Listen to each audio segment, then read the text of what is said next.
muchos años, luego fue a trabajar en Inglaterra. Entonces Gibbons terminaba su ensayo con cuál es el origen o qué nacionalidad es la que da lugar a la economía, y él decía, no lo podemos decir. O sea, si empezamos, lo mismo Adam Smith, que era un viajero, o sea, recogieron el mejor conocimiento que había en su época de distintos lugares y empezaron a hacer síntesis y análisis económicos, y no puedes decir que fulano de tal se lo inventó y él era español o era francés, etc. Entonces, al menos, o sea, como les digo, no creo que haya algo así como una tradición continental, y mucho menos con esto de quién inventó economía, ¿no? O si se quiere, la economía correcta. Volviendo a Hayek, ¿no? Entonces, también es un ejemplo de muchos lugares, ¿no? Hayek nació en 1899 y murió en 1992, 93 años vivió. Le dieron el premio Nobel en Economía, que justamente fue ayer, en 1974, por sus contribuciones al estudio de los ciclos económicos en los años 30, ¿no? Entonces, y junto con un economista sueco de apellido Gunnar Myrdal, por las mismas contribuciones. Y Hayek, como les decía, ¿no? Es otro ejemplo de estas personas que en realidad son muy cosmopolitas. Él era originario del Imperio Austrohúngaro, lo que eventualmente después fue Austria, ¿no? Entonces, nació allí. Su apellido o su nombre completo es Friedrich von Hayek. Eso quiere decir, el von en estos países era como el Sir en Inglaterra, es decir, le habían dado un título de noble a su abuelo, era en ese caso. Y este señor estudió en Viena, en la Universidad de Viena, después de la Primera Guerra Mundial. Él fue soldado en la Primera Guerra Mundial, fue teniente, combatió en los campos del norte de Italia y por eso se quedó medio sordo desde esa época. El señor, entonces él estudió en Viena en una época, para aquellos que desconocen, para los estudiantes que a lo mejor no han visto esto, pero Viena en el periodo entre guerras produjo a pensadores del siglo XX como Sigmund Freud, Ernest Mach, un filósofo, produjo a Friedrich Hayek, a Ludwig von Mises, también asimismo a Carl Menger, el hijo del economista Carl Menger, que fue un gran matemático, y también a Karl Popper, ¿no? O sea, esa gente fue la Viena donde Hayek estudió, el famoso círculo de Viena, el famoso círculo de lógica, etc. Entonces, este señor estudió en una de las mejores universidades del mundo para aquella época, ¿no?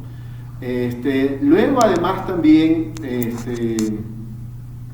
trabajó en Inglaterra como profesor de economía y estadística. Parte de sus estudios también, los hizo en Estados Unidos con un gran economista de esa época, Wesley Clark Mitchell, institucionalista. Entonces estudió en Viena, en Estados Unidos, trabajó en Viena y luego fue a trabajar en Inglaterra, en la London School of Economics, y luego fue a trabajar a Chicago, a la Universidad de Chicago, y luego se mudó también a trabajar a unas universidades en Alemania, Friburgo, Salzburgo, y también era profesor visitante de varias universidades como Stanford, etc. O sea, era una persona, nuevamente, que es completamente opuesto a lo que uno pensaría es solo de un terruño, un solo lugar. Entonces, obviamente a él se lo relaciona con la escuela del pensamiento de economía austríaca, y ahí cabe hacer el énfasis en lo siguiente. La escuela austríaca de economía, o ese nombre que hoy en día algunos se lo toman, surge precisamente en la Revolución Marginal, ¿no? Asimismo en 1870, en esa década, con Carl Menger, el economista, asimismo del Imperio Austrohúngaro. Y en esa época, más preponderante que la teoría económica era, digámoslo así, lo que en esa época se conocía como la escuela histórica, que era de los alemanes, entre ellos el más famoso de esa época era Gustav Schmoller.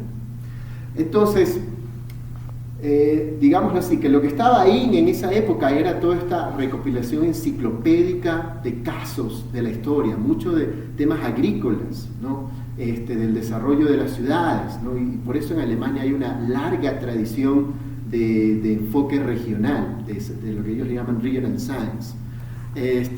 Y empezó con economistas ese enfoque. Y entonces estos historicistas, como se llamaban, básicamente un poco al final era como que no había leyes abstractas de economía, o no podía haber leyes porque cada sociedad era distinta. Entonces o sea, por eso es que, y en esa época había una gran crítica a Adam Smith y a los clásicos ingleses, ¿no? Como Ricardo, por el hecho que se les decía, ellos están inventando teoría o haciendo abstracciones cuando muchos de sus principios no se aplican, ¿no? Y la idea era mostrar casos donde no se aplicaba. Entonces, la escuela austriaca, o mejor dicho, Karl Menger, surge entre los economistas de esa época. El otro era Gibbons, que ya mencioné, y el otro era Walras, el francés. Y los tres básicamente, literalmente, llegan a la misma conclusión. O sea, no, la economía sí puede ser teórica, es teórica, y hay leyes de economía universales. Por esto, por esto y por esto. Asimismo, si alguna vez quieren leer, también son muy buenos leer esos libros. Y finalmente, entonces, los historicistas alemanes, como para burlarse de este enfoque de Karl Menger, le dicen, la escuela austriaca, o sea, como peyorativamente, ¿no? Entonces de ahí surge el nombre, ¿no? Obviamente, actualmente ese nombre existe más bien por un fenómeno en Estados Unidos, ¿no? Un fenómeno de algunos académicos, sobre todo afincados en el sur de Estados Unidos algunos, donde la idea es criticar el mainstream de economía, el enfoque neoclásico, y también las políticas del Partido Republicano y del Partido Demócrata, sobre todo el Partido Demócrata. Entonces, y es un movimiento con bastantes posturas ideológicas y políticas, ¿no? Más que académicas. Y entonces, sin embargo, ellos han tomado mucho de lo que escribía Hayek y otros Mises, precisamente porque hablan efectivamente, como vamos a ver, como dice aquí este post, ¿no? O sea, mucho hablan de la, como lo que dice el siguiente, hablan de la libertad y de lo que implica la planificación, lo negativo que puede ser la planificación, ¿no? Por ejemplo, ese de ahí, que es uno de mis favoritos, ¿no? La tarea curiosa de la economía es demostrar a los hombres cuán poco ellos realmente saben acerca de lo que creen que pueden diseñar, ¿no? O sea, se refiere a la planificación económica, ¿no? O sea, la tarea del economista es decirle a la gente, no somos lo suficientemente inteligentes para diseñar las sociedades, ni individualmente, ni tampoco colectivamente, ¿no? Ese es un argumento que recorre toda la tradición de pensamiento en Hayek, ¿no? Entonces, como les decía, como para hacer un orden más cronológico, Hayek en los años 20, 30, él empieza su pregunta de investigación o sus temas de investigación eran relacionados a los ciclos de negocios, ¿no? Acuérdense que en los 30 pasa la Gran Depresión, pero para esa época Hayek ya había estudiado mucho de estos temas. En el siglo XIX, una de las cosas que caracterizó el desarrollo de la industrialización fue también de que había crisis. O sea, en el siglo XIX hubieron varias crisis en Inglaterra, por ejemplo, cuando se construían los ferrocarriles, hubieron crisis de escasez de moneda en Estados Unidos, crisis al inicio del siglo XX en Estados Unidos, crisis bancaria, y de allí eso catapultó el origen de la Reserva Federal, etc. Entonces, el fenómeno de crisis monetarias, bancarias, era algo que para alguien que recién empezaba a estudiar economía, eran los fenómenos o uno de los fenómenos que se quería estudiar y se estudiaba. Entonces Hayek empezó a hacer sus contribuciones sobre ese tema entre los fines de los años 20 y básicamente toda la década de los 30, y coincidió con la Gran Depresión. Y de allí que él en los años 30 era como decir hoy en día Krugman, o sea, en términos de nombre, o sea, era una persona que salía en los periódicos, que todo el mundo sabía que había un gran profesor de la London que hablaba de estos temas, y la otra razón por la cual era muy conocido era porque sus ideas se oponían a las de Keynes, ¿no? Los famosos debates entre Hayek y Keynes era algo que los estudiantes esperaban ver, y se dieron algunos, sobre todo a través de ensayos escritos, donde el uno le decía al otro en el título del artículo, réplica a Dr. Hayek, réplica a Keynes, o sea, así eran los artículos que salían publicados. Entonces, en ese sentido, la contribución más original que él hizo allí fue que hasta esa época había una vertiente que decía que las crisis se producían por fenómenos naturales, ¿no? O sea, acuérdense que había mucho del proceso económico era todavía basado en temas agrícolas, o al menos se pensaba ello. Entonces, cuando ya las cosechas se venían, no había suficiente liquidez, entonces los bancos se quedaban fuera de liquidez. Y eso provocaba la crisis. Entonces se decía, la culpa es del sol. De ahí que hoy en día todavía hay modelos de crisis económica que se llaman sunspot models, para explicar las crisis financieras. Y ese era un enfoque. El otro enfoque era más monetario, es a través del proceso del desequilibrio que se genera entre la tasa de interés del mercado y la tasa de interés real, ¿no? Que esto también viene del Excel.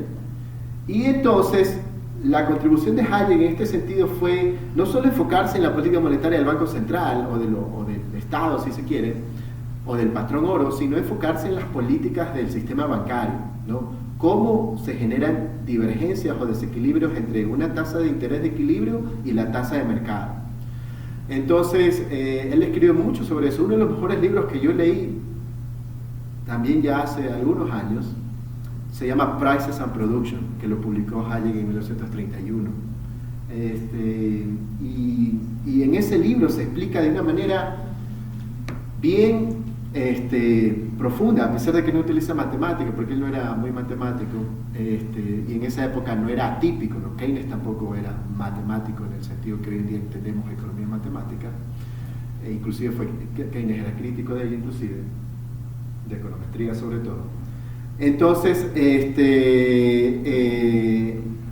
básicamente entonces la contribución de Hayek va de ese lado, desde el punto de vista teórico, y por el otro lado, desde el punto de vista de política pública, no es que Hayek no decía que no. Primero él decía, la causa de la crisis es lo que se hizo antes, ¿no? Los excesos que hubo antes, etc. Entonces él decía, para evitar que vuelvan a suceder, hay que efectivamente evitar que los bancos centrales o que se manipule el patrón oro.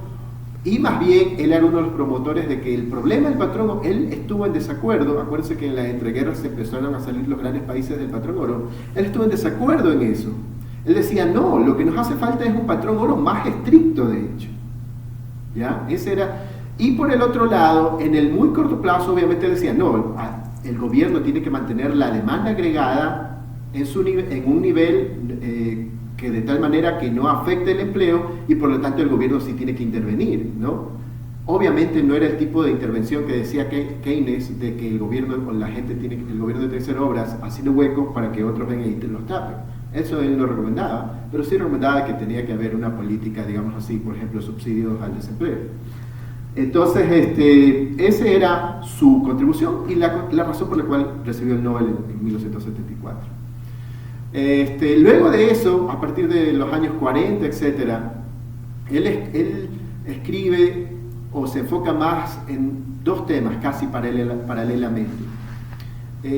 Uno de los temas es sobre lo que llamaríamos algo así como un análisis de que hoy en día es lo que hace Acemoglu, o sea, cuáles son las instituciones que hacen la diferencia para explicar el desarrollo de ciertas sociedades versus la pobreza de otras sociedades, ¿no? Entonces, eso lo llevó a publicar libros en los años 60 como The Constitution of Liberty, artículos también relacionados al tema, o sea, la pregunta que él decía, ¿cómo sociedades como Inglaterra son tan desarrolladas? ¿Qué instituciones son las que las sostienen? Porque para él, ya en esa época, era bien claro que no era un tema de capital físico o de innovación, era un tema de instituciones. El Estado de Derecho, la igualdad de la ley, el sistema judicial, el sistema democrático, pero con límites. Entonces, para Hayek, ¿no?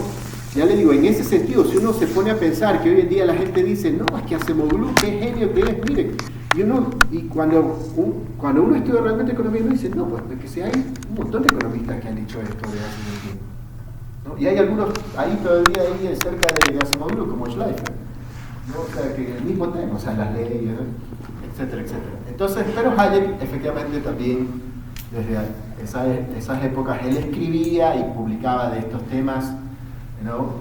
Y enfatizaba el tema de los límites al poder democrático, ¿no? Porque él decía, así como un monarca puede violar los derechos de la persona, un líder elegido por la masa también puede violarlos. Entonces el punto es limitar el poder político, no expanderlo simplemente porque ha sido el resultado de la votación popular. Y poner pesos y contrapesos, y sobre todo que el sistema judicial sea independiente. Luego, yo les decía que durante, bueno, y solo para terminar esa sección, luego en los años 70, al inicio, publica tres libros, 3 volúmenes, uno de ellos es este que está aquí, es el último, que salió en el 79, se llama Law, Legislation and Liberty, son 3 volúmenes, este es el último, The Political Order of a Free People, ¿no? Entonces, en ese libro, él básicamente hace contribuciones a lo que hoy en día se llama Law and Economics, por ejemplo, ¿no? Y nuevamente enfatizando el tema de que para que una sociedad se desarrolle, primero sus reglas de juego tienen que ser bien claras e independientes del poder de turno, ¿no? Segundo, una de las contribuciones que a mí más me agrada, por ejemplo, de lo que escribe aquí, por eso creo que puse esta parte de aquí, es que él es uno de esos economistas que habla y desarrolla esta idea del concepto de órdenes espontáneos, ¿no? Que va más allá de la mano invisible de Adam Smith, va más allá de la idea simplemente del libre mercado y punto, ¿no? Hayek, en esta idea de orden espontáneo, de lo que él quiere decir es, él dice, supongamos que, o mejor dicho, hay pensadores, él le escribía, ¿no? Dice, como el mismo Myrdal, el mismo Keynes, que sostienen que lo que tú necesitas para que una sociedad se desarrolle es que haya un grupo selecto de los individuos más inteligentes de la sociedad para que resuelvan los problemas colectivos, ¿no? Entonces, básicamente es la idea de que poniendo o diseñando un plan, los problemas como pobreza, desigualdad de ingresos, se pueden resolver porque hay un grupo de gente muy capaz, ¿no? Que va a diseñar las nuevas instituciones de la sociedad, ¿no? Entonces él dice, ese es un enfoque en el que muchos creen todavía, ¿no? O sea, por eso es que tenemos plan del buen vivir. O sea, parte de esa misma mentalidad es, necesitamos solo un grupo de personas que planifiquen por el resto de la sociedad, y el resto de la sociedad lo único que tiene que hacer es seguir el plan, ¿no? Y luego hay el otro enfoque que Hayek sostiene, que es, y es uno de los defensores, el que dice, no es por el diseño colectivo, sino por los planes individuales o por la acción individual que se han generado las instituciones más importantes del mundo. Entonces, ¿no? Yo siempre suelo hacer a veces esta pregunta a algunos estudiantes, ¿no? Le digo, ¿quién inventó la letra M? Que si yo les digo, ¿no? ¿Quién inventó la letra M? Yo digo, ¿quién inventó Facebook? ¿Quién fue? Ya, exacto, ¿no? Como, ¿no? ¿Quién inventó la imprenta? Exacto. Pero no puedes decir quién inventó la letra M. ¿Ah? Puedes decir quién inventó el dinero.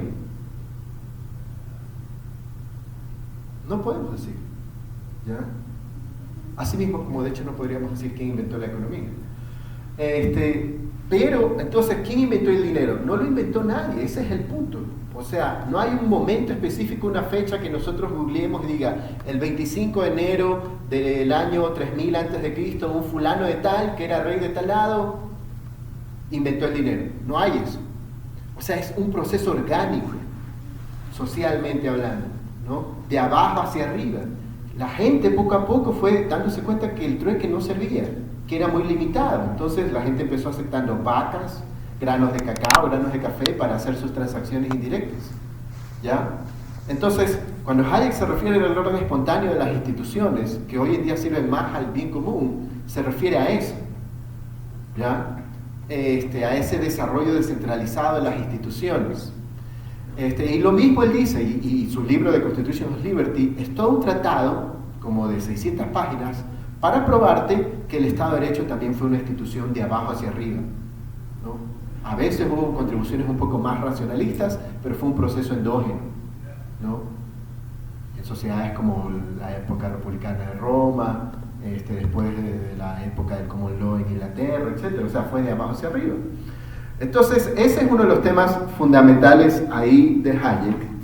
El otro tema, y bueno, antes de hablar del otro tema, les iba a leer precisamente por esto, dice, aquí está una cita de él, dice, lo que el hombre probablemente encontró más difícil comprender fue que los únicos valores comunes de una sociedad libre y abierta no eran objetos concretos para ser alcanzados, sino solo aquellas reglas abstractas de conducta común que aseguraban el mantenimiento constante de un orden igualmente abstracto, el cual meramente aseguraba mejores prospectos individuales de alcanzar sus fines individuales o sus metas individuales, pero no le daban ningún derecho a reclamar cosas en particular.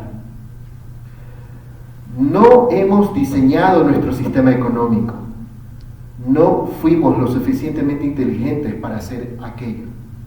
O sea, ¿qué es lo que dice Hayek allí? ¿O qué implica eso?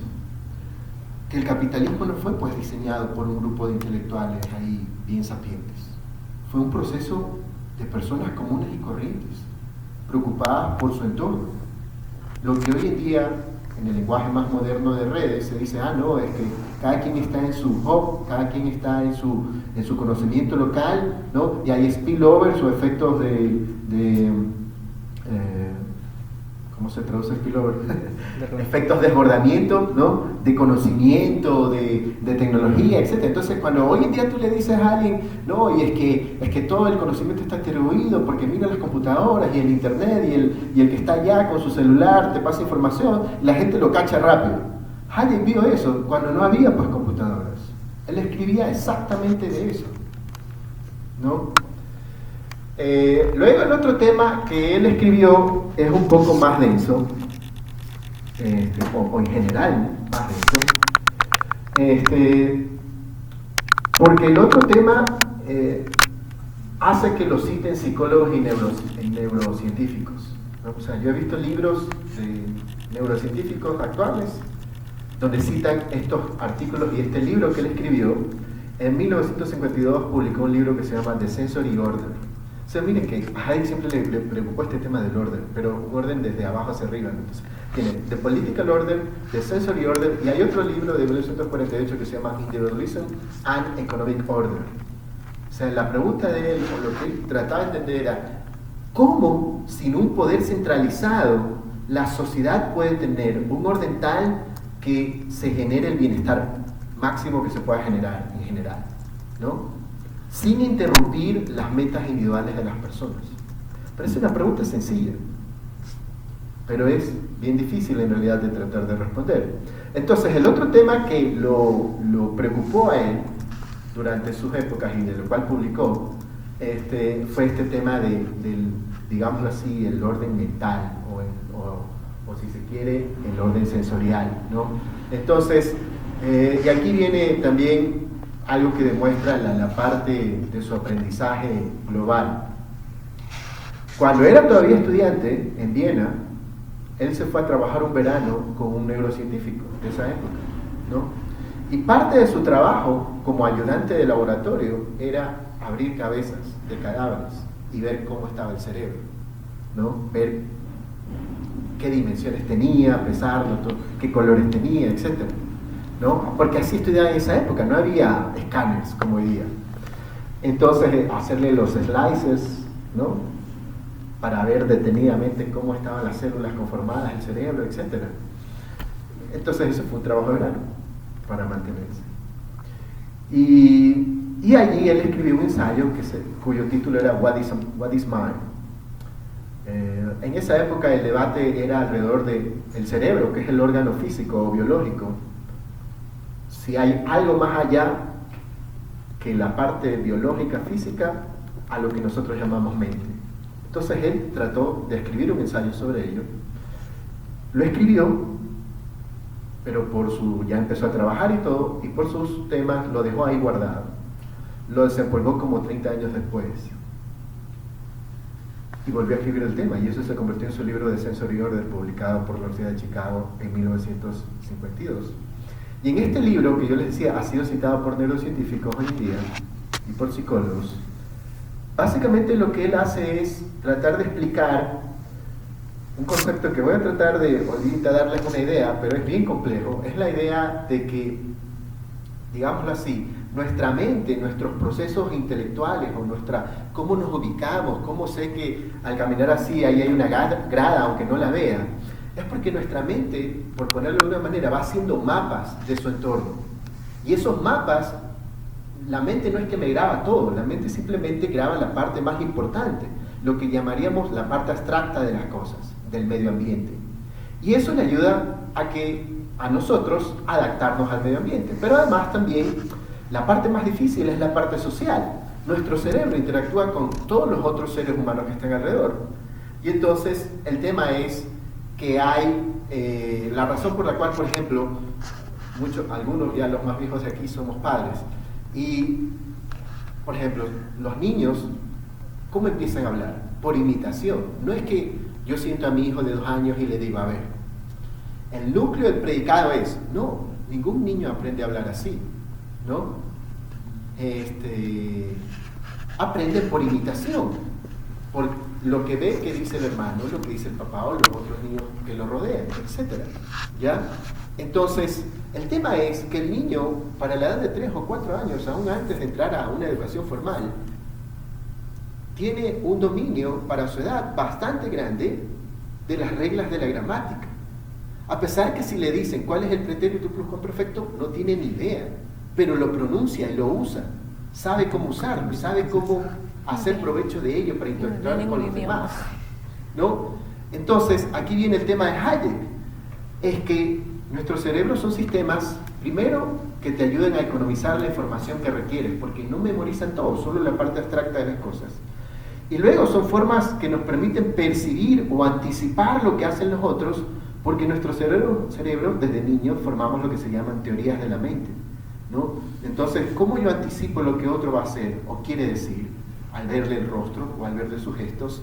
Es porque mi cerebro de chiquito está condicionado a formar, yo soy humano, el otro es humano, cuando estoy enojado o no me gusta algo, lo primero que hago es esto. Entonces, las personas formamos esa teoría de la mente y de ahí lleva esa famosa de que, ¿por qué existe la religión? Porque también creamos estos super seres desde niños. Entonces Hayek básicamente lo que hace es indagar sobre esos temas, pero no solo para quedarse en la parte puramente psicológica, sino que luego él lo ata a su enfoque filosófico y metodológico, en el que básicamente les sirve para argumentar de que efectivamente si hay un gobierno centralista que hace que los edificios sean todos de color gris, como pasaba en la misma Caracas que fui hace pocos años, así es. Si viene un gobierno centralista donde todas las escuelas tienen el mismo uniforme, etcétera, pierdes esa diversidad que requieres para que tu cerebro haga más conexiones neuronales. Ese era el tema de Hayek, el tema de las conexiones neuronales. Y de ahí que su enfoque a la mente se llama el enfoque conexionista, que hoy en día es uno de los enfoques que se utiliza en neurociencia. Entonces él hace estas contribuciones hasta los años 50, 60, y de ahí le llevan a contribuir a esto que hoy en día él tiene un ensayo que se llama La teoría de los fenómenos complejos, donde él básicamente trata de persuadir a los científicos sociales de esa época de que en lugar de, o mejor dicho, de que el riesgo del enfoque neoclásico en economía es que era, primero, para volver al otro tema, no hacía o hacía caso omiso de las instituciones que se requerían para el desarrollo. Segundo, que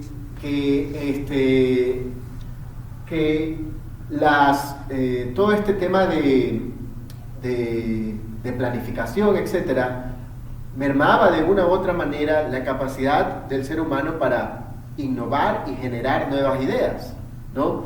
Y él básicamente lo que decía, la competencia, uno de los valores de la competencia, no es que sea perfecta como se asume en los libros de economía, sino que haya rivalidad. Y al haber rivalidad, la gente trata de persuadir a sus consumidores de que su producto es el mejor. Entonces, lo que él decía, ese es el valor de la competencia, no el hecho de que sea perfecta, que ese es solo el modelo matemático, ¿no? Entonces, lo que él trataba de persuadir con este enfoque de teoría de los fenómenos complejos era decir, la economía o el proceso social, ciertas partes quizás se pueden representar por modelos matemáticos causales que relacionan X con Y, ¿ya? Pero nunca van a poder o están limitados por el hecho, primero, de que la racionalidad humana es limitada, lo que hoy en día se llama behavioral economics. Él escribía de eso hace muchos años. Y segundo, no porque una persona se convierte en economista de repente deja de tener una capacidad limitada mental, ¿no?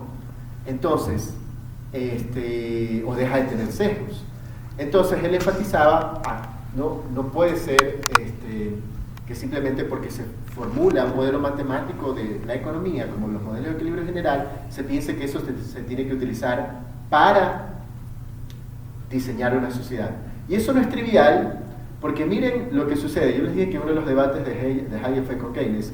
El otro debate que él tuvo entre los años 30 y 40 fue con los socialistas teóricos que se llamaban en esa época. Oscar Lange, Ava Lerner. Oscar Lange de hecho fue su estudiante en la London School. Y él escribió una tesis que luego se hizo un libro que algo se llama The Economics of Control, donde literalmente es un modelo de equilibrio general con los precios sombra, y lo que él decía, bueno, lo único que necesitamos es modelar este modelo matemático en una megacomputadora y que arroje los precios de equilibrio, y ningún empresario debería vender a un precio distinto de ese precio de equilibrio. Y Hayek decía, el tema no es el modelo, el tema es que la información que requieres para que tu computadora funcione es enorme, está muy descentralizada, y al momento que la metes en la computadora ya cambió, ¿no? Y uno dice, bueno, pero esas cosas no se han de haber hecho. En los años 70, en la dictadura de Allende, cuando él estaba todavía en el poder, y yo tengo una foto inclusive, que me encontré del New York Times, hubo unos especialistas británicos en computadoras, junto con otros chilenos, que hicieron un cuarto en el Departamento de Planificación de la Economía Chilena, donde tenían terminales de computadoras que digamos que por Telex le llegaba la información de los precios de los proveedores, y tenían computadoras con sillas inclusive, son unas sillas para esa época bien modernas, donde ahí estaba el panel y la persona que supuestamente estaba, o era el técnico planificada, trataba de computar los lagrangianos, ¿no? Y la idea era que luego esa información se iba a transmitir nuevamente a aquellos que tenían que poner los precios finales a los productos. O sea, hay gente y sociedades que han gastado recursos inmensos para hacer lo que Hayek decía que no se tenía que hacer, porque era más bien en detrimento del desarrollo.